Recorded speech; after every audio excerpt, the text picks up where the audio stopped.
Eh, c'est Rick. C'est déjà l'heure de la vidéo, les gars. Allez, on se la lance. Yeah!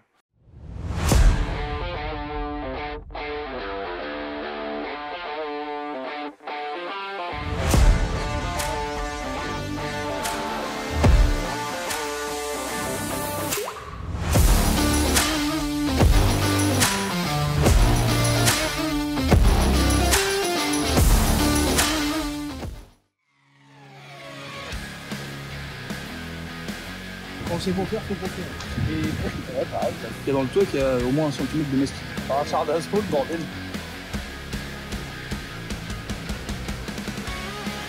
Je te laisse aller voir les autres. Salut les mecs, aujourd'hui on se retrouve avec ce projet de Jeep Willys. Alors le projet c'est de retaper la voiture entièrement. La jante est finie de poncer, maintenant on se retrouve en peinture. Allez c'est parti.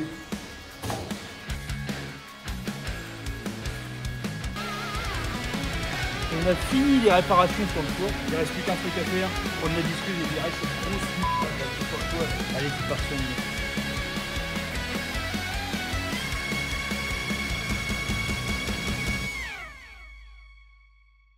Bon les gars, aujourd'hui vous êtes avec moi et on travaille sur le projet de Belmondo du film Le Marginal. Ici on a la Mustang de 1967. On a créé des aérations comme dans le film, sauf que dans le film elles sont certainement fausses. Et nous on va créer donc les aérations en vrai. C'est-à-dire que l'air, elle rentre ici, elle sort ici. Et donc on va créer un conduit en polyester qui va emmener le flux d'air sur le côté pour venir refroidir les freins. On va faire une aération fonctionnel. Allez, c'est parti. Je vais vous montrer donc les étapes pour réaliser ce fameux conduit en polyester. Donc en premier, on fabrique, on va dire un master. Donc un master, c'est la forme du conduit où on va venir mettre de la fibre de verre dessus. Donc sur ce côté-là, donc le côté droit, j'avais déjà réalisé le master. J'ai mis de la fibre de verre pour réaliser donc la partie origine. Donc effectivement, là tout de suite, c'est pas très propre parce qu'en fait, la fibre de verre, c'est dégueulasse au départ. Mais une fois que c'est poncé, une fois retaillé, avec un petit Raptor dessus, ça va être impeccable. La partie master, on va l'avoir fait avec de la mousse extrudée. C'est une mousse qui prend la forme un peu de tout, qu'on peut poncer pour donner des formes. Donc du coup, j'en ai pris plusieurs que j'ai mis et que j'ai collé dans l'aile pour donner donc la forme du master. Donc ça, du coup, on va pouvoir le voir de l'autre côté. Tiens, suis-moi. Donc c'est des petits bouts de mousse que j'ai collés, que j'ai façonné au ponçage, et ensuite on a mis de la bande cache partout pour éviter de foutre de la résine sur toute la caisse parce qu'il ne faut pas niquer la peinture. La peinture est toute neuve les amis, donc forcément il faut faire des protections. Et là maintenant il est prêt à recevoir donc la fibre de verre et je vous montre ça tout de suite. Yeah! Bon les gars, je vous montre comment on fait donc la recette. Donc je ne suis pas cuisinier, mais là on part sur de la résine et on va partir avec un pot de résine qui est là. Et pour ça, il faut aussi un durcisseur parce que c'est un bicomposant. C'est-à-dire que la résine en elle-même, elle ne sèche pas. Et dès que tu mets le durcisseur dedans, tu le mélanges et là, elle est prête à être étalée et durcir. Voilà, donc ça, pour ceux qui connaissent, de toute façon, bicomposant, c'est 2 composants. Et ceux qui ne connaissent pas, je viens de l'expliquer. T'as qu'à revoir ce que je viens de dire il y a 2 minutes. Allez, c'est parti. J'ouvre mon petit pot de résine. Alors ça, c'est dégueulasse. C'est super dégueu. Par contre, on peut faire des super trucs avec ça. Un petit coup de mélange. Il faut bien le mélanger pour que le produit soit bien homogène.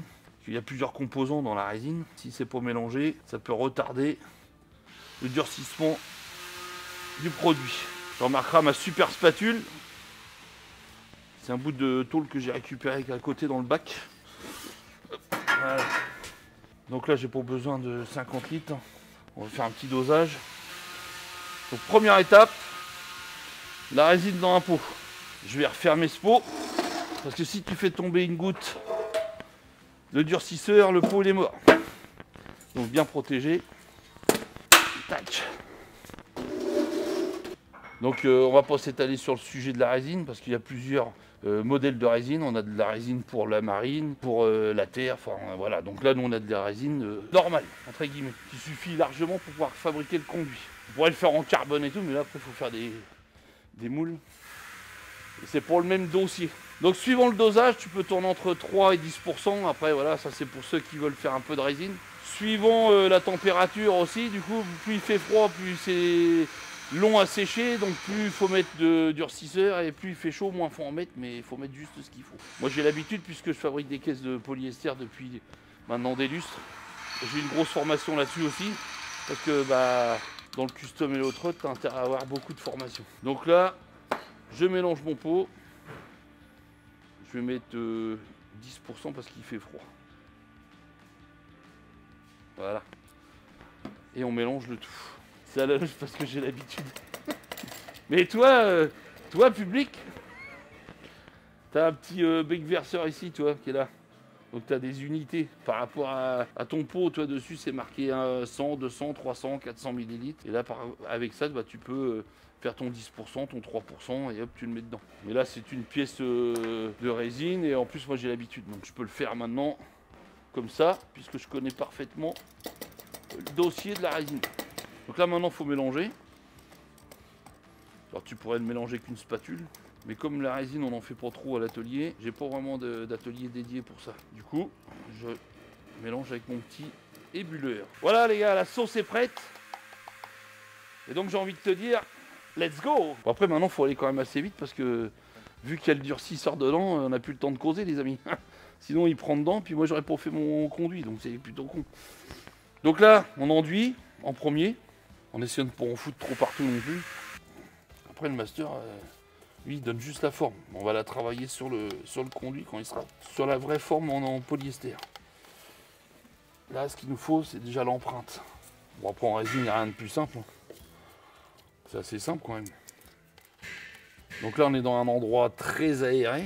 Donc, j'ai pas spécialement besoin de masque. Parce que je connais les petits malins qui vont dire « Oui, il n'a pas de masque, il n'a pas de lunettes. » Mais j'ai des gants. Il n'y a rien de plus simple. Tu étales ta résine. Tu mets ta fibre de verre. Alors ta fibre de verre, on appelle ça du mat. Du mat, bah, c'est ça, tu vois. Donc c'est de la feuille de fibre de verre. Et après, il y a plusieurs épaisseurs. Alors ça parle aux 100 grammes au mètre carré. Donc tu as 100, du 100, du 200, 300, 400, 500, 600, 600. C'est du super épais. Tu commences dans le moule avec du 200, 300 pour prendre bien les formes. Et après, c'est un peu plus technique parce qu'en fait, il faut mettre de la pâte, etc. Mais ça, dites en commentaire si vous voulez que je vous fasse un cours complet sur...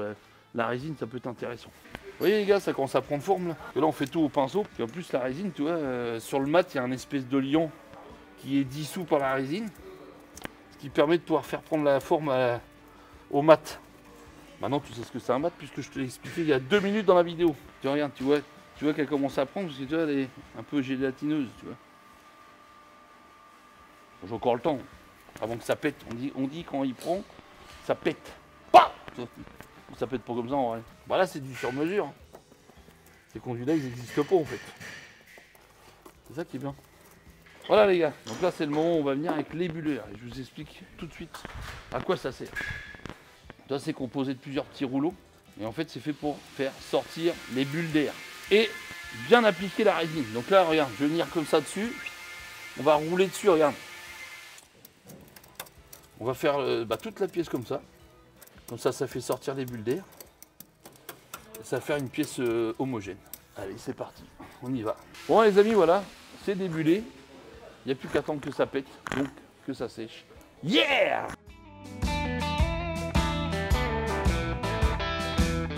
Sur quoi je travaille en ce moment? Je travaille sur une Ford 33. Pas exactement une Ford 33, parce que ça, c'est la Ford 33 version américaine.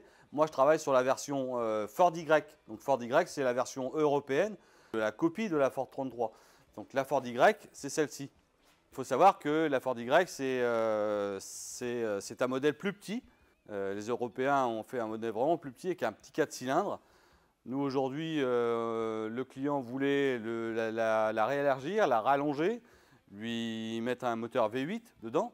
Donc une grosse transformation qui a été faite sur cette voiture. Il a fallu donc élargir les ailes, refabriquer des marchepieds, réélargir les ailes arrière et les raccourcir aussi, créer une jupe arrière. Il a fallu aussi recréer un toit, parce qu'en fait c'était un toit en toile au tout départ. Donc on a profité de l'élargir la voiture en même temps. Je peux montrer par exemple les capots, comme quoi elle était vraiment plus petite cette voiture à la base. Vous voyez, ça c'est le capot d'origine. Et ça c'est le capot qu'on a refabriqué pour pouvoir rallonger la voiture et l'élargir en même temps. Je vais vous montrer aussi le marchepied qui n'a plus rien à voir finalement. Comme la voiture a été rallongée, celui d'origine était bien plus court. On peut s'apercevoir que oui, elle est bien plus longue que l'origine. Donc pareil pour la calandre elle a été changée, donc du coup la calandre d'origine c'est celle-ci. Donc ça c'était vraiment celle qui était à l'origine sur la voiture. Donc le client lui a voulu changer, a voulu mettre une calandre de Ford 33, ce qui inclut pas mal de modifications finalement au niveau des flancs de capot, au niveau du capot, même au niveau de la jupe arrière. La jupe arrière elle avait un support de roue de secours, donc elle est là, je peux vous la montrer si vous voulez, regardez. Ça c'était celle d'origine. Donc on voit bien que la voiture était quand même réélargie. Et ça c'était la jupe arrière d'origine qui acceptait une roue de secours. Bon, maintenant, même les ailes étaient bien plus longues, elles arrivaient jusque là, mais ça faisait quand même bavette. Donc on les a raccourcies, réélargies, et puis recréé une jupe qui colle bien, je trouve, au style de la voiture. La dernière fois, on avait parlé des phares, donc les supports de phares. Entre deux, j'ai eu le temps de remettre les phares en place.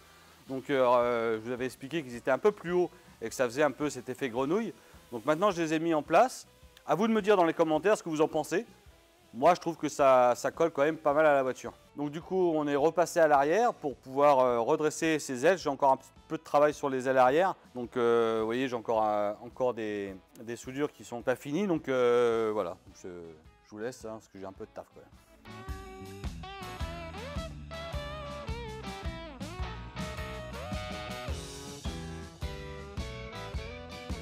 Bon les gars, le gros de la carrosserie est terminé. Magie du montage, il y a du mastic, donc que ce soit sur les ailes, sur le marchepied et sur l'aile avant pour le moment. Dans la mise en peinture, enfin la couche d'époxy en fait qu'on va mettre, ça vous verrez ça dans le prochain vlog. Donc la couche d'époxy, ça va vraiment être là pour protéger la carrosserie et surtout faire une accroche importante sur la carrosserie. Avant les mastiques de finition et l'après. Pour l'instant, je te laisse aller voir Cédric.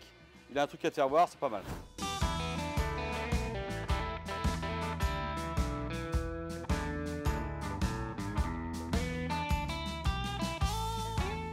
Donc là, on est sur un F100 et même punition que la torpedo. On change le faisceau élec parce que c'est pareil, c'est fait, de grand n'importe quoi. Donc là, on a un petit faisceau hot rod tout neuf, universel, et qu'on va adapter au véhicule. La petite boîte à fusible qui va bien, le petit faisceau, les petits accessoires, et c'est parti. Bon ben voilà. On a déposé tout le faisceau du véhicule, donc comme vous pouvez voir, qui est censé être le faisceau électrique de la voiture. Hein, c'est un beau merdier. Et donc là, on a le compteur, qui est du grand n'importe quoi.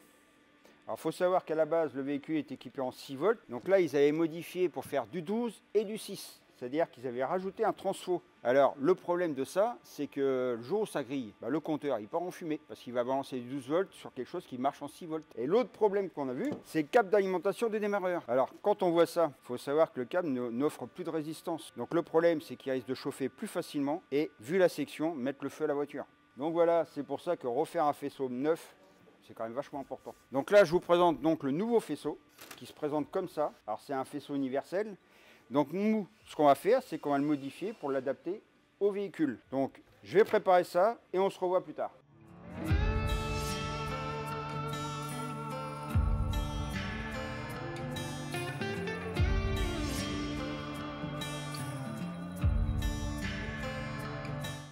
Donc voilà, ça y est, le faisceau est préparé, prêt à être posé dans le véhicule. Donc on a la boîte à fusil qui va gérer l'ensemble, la partie moteur, la partie électricité avant, éclairage, tout ça, la partie électricité arrière pour les feux arrière, et tout le reste, compartiment intérieur pour tout ce qui est tableau de bord. Voilà, maintenant on va pouvoir poser ça sur le véhicule.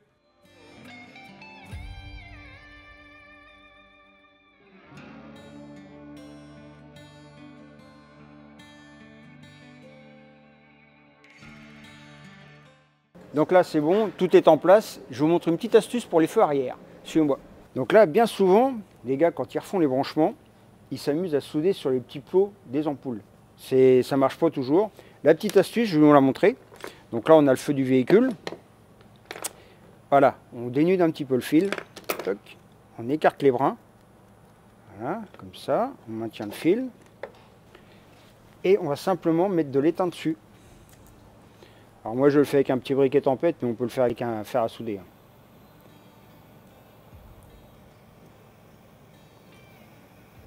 Voilà, comme ça, en faisant ça, en fait, notre plomb, on l'a. Donc après, il suffit de couper les brins.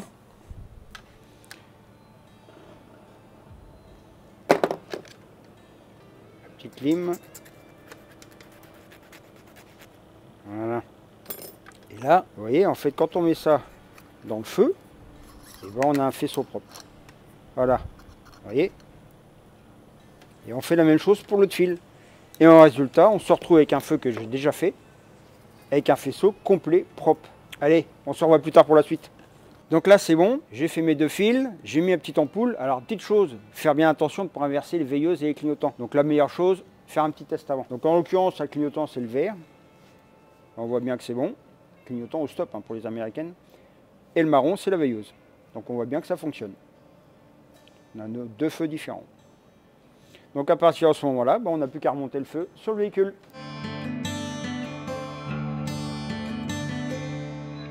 On a fini de câbler la partie moteur. Tout est passé, branché. La partie éclairage avant, tout est connecté. On a également connecté la partie arrière, donc au niveau éclairage. Il nous reste donc la partie habitacle. Je vous emmène voir ça. Nous voici à l'intérieur de notre F1. On a mis en place le faisceau, la boîte à fusible qui est placée sous le tableau de bord. Il nous reste la partie compteur à brancher et la partie accessoire. Alors, il faut savoir que nous, on avait un ancien compteur qui se présentait comme ça, qui était en 6 volts. Donc forcément, on a tout passé en 12, donc il faut remplacer le compteur. On a une plaque d'adaptation qui reprend la forme de le compteur d'origine et les nouveaux compteurs qui se trouvent ici. Voilà, à l'ancienne, pour vraiment aller dans le style du véhicule. C'est pas beau ça. Donc voilà, on se revoit plus tard pour le fonctionnement de l'ensemble. Allez, salut les gars. Salut à tous, j'espère que vous allez bien. Aujourd'hui, on se retrouve sur le projet Fairlane et pas sur ce petit scooter. Bon, ça n'a rien à voir, c'était une petite aparté. Suis-moi. Donc la dernière fois, on était avec Didi, on a greffé la tôle sur le toit. Pour ce faire, on a utilisé l'English Wheel que vous allez voir tout de suite dans la vidéo. Ensuite, on est venu la présenter vraiment sur le bord. On a fait des points de soudure pour venir vraiment la mettre au mieux possible. Il ne restera plus qu'à la façonner avec la nouvelle machine que j'ai fabriquée. Maintenant, ce qu'on va faire, comme j'ai fait la première partie en off, je vais vous faire la deuxième partie, mais par contre ça sera expliqué. Donc vous allez me suivre tout au long de la journée et puis on va pouvoir vous montrer comment faire pour greffer la tôle sur le toit. Bon bah maintenant il n'y a plus qu'à la fabriquer, allez c'est parti.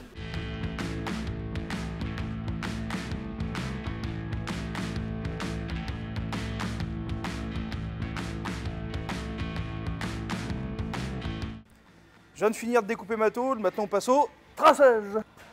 Bon, on se retrouve avec la tôle. Maintenant, prochaine étape, c'est qu'on va tracer une bande de 4 cm tout le tour. En fait, cette bande-là nous sert à avoir une limite par rapport au travail de l'English Wheel, parce que si on dépasse cette limite, la tôle part dans tous les sens. Parce que là, il n'y aura plus de contrainte de tôle en fait. Il faut toujours garder une contrainte de tôle tout au bord.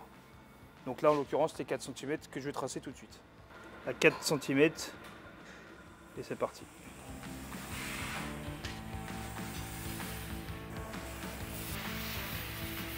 Maintenant qu'on a dessiné la zone, donc tout autour de 4 cm, on va pouvoir aller chercher une English Wheel pour pouvoir commencer à lui donner un galbe, pour pouvoir épouser le toit qui est juste là-bas. Donc pour m'aider à faire le toit, j'ai appelé Didi, que vous connaissez sous le nom de Didi. Il m'a ramené l'English Wheel, donc l'English Wheel, hein, je ne sais pas si vous le savez ou pas encore, mais ça sert à donner des courbes aux tôles. Donc là j'ai pris une petite chute pour vous montrer ce que ça donne. Donc, n'aie pas peur, n'aie pas peur. Je sais que t'es flemmard derrière ton écran, mais... Non, je rigole. Donc là, on est d'accord qu'on part sur une tôle tout à fait plane. Et à rouler la tôle, en lui donnant de légères contraintes.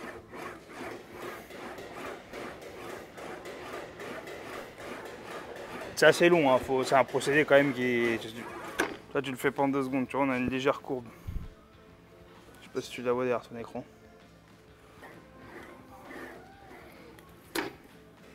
Voilà, donc là on peut voir le galbe. C'est ce qu'on va chercher à avoir sur le toit, mais avec cette feuille là. Allez, c'est parti. En deux, cette tôle. On va la plier, la tôle.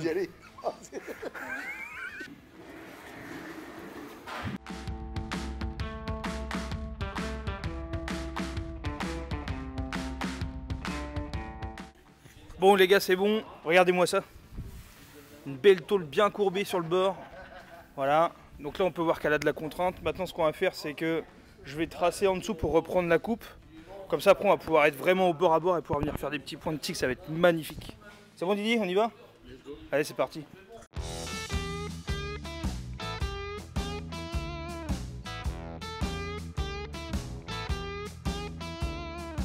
Donc là on peut voir la ligne de coupe. Donc là on n'a plus qu'à la couper, la représenter, voir ce que ça donne. et la pointer sur le toit qui est juste derrière moi. Allez, c'est parti, la disqueuse est branchée, Dylan est opérationnel pour me tenir la tôle. Il ne manque plus que les EPI, parce que les EPI c'est très important pour éviter d'avoir des étincelles dans les yeux.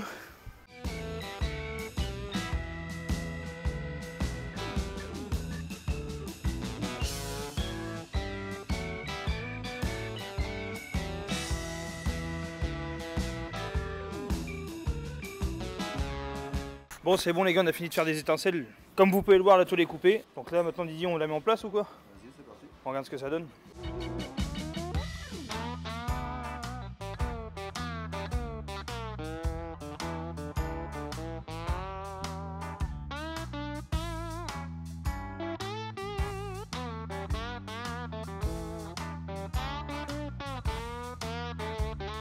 Bon les amis, c'est bon, ça a pété, donc séché. Maintenant on va pouvoir tirer le cache. Donc là la pièce les gars, elle est sèche. Et on démoule le tout. Voilà. Donc, on enlève les protections. Là ça nous donne une pièce qu'on va venir travailler. Du coup là, on va découper ici. On va faire un petit bord d'environ 1,5 cm. On va tout poncer. On va mettre un beau petit Raptor dessus. Et ensuite, on va venir le recoller à la place, en lieu et place d'origine. Mais avant ça, on va nettoyer tout ça. Que ça, maintenant, on n'en a plus besoin, vu que c'était le master. Là, je l'ai fait avec de la mousse de fleuriste. Petite astuce, les gars. Allez, on continue. Voilà, donc maintenant, on gratouille ça. Je vous fous en time-lapse.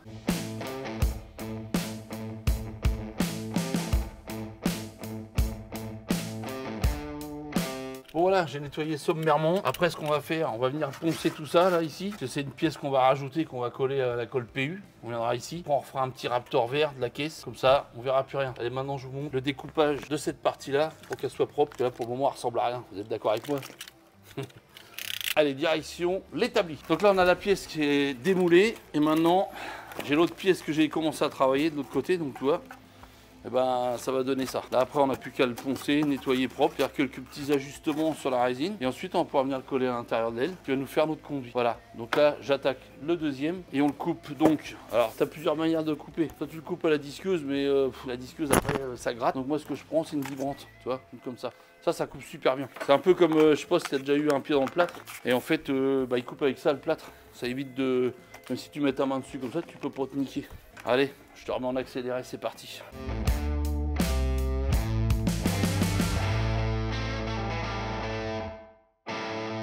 Bon les gars, voilà ce que ça donne. Maintenant, on va nettoyer tout l'intérieur du conduit. J'avais mis de la bande cache. Donc là, je vais enlever toute la bande cache pour que ça soit propre, puis finir de bavurer ça. Et voilà, ça nous fait une belle pièce.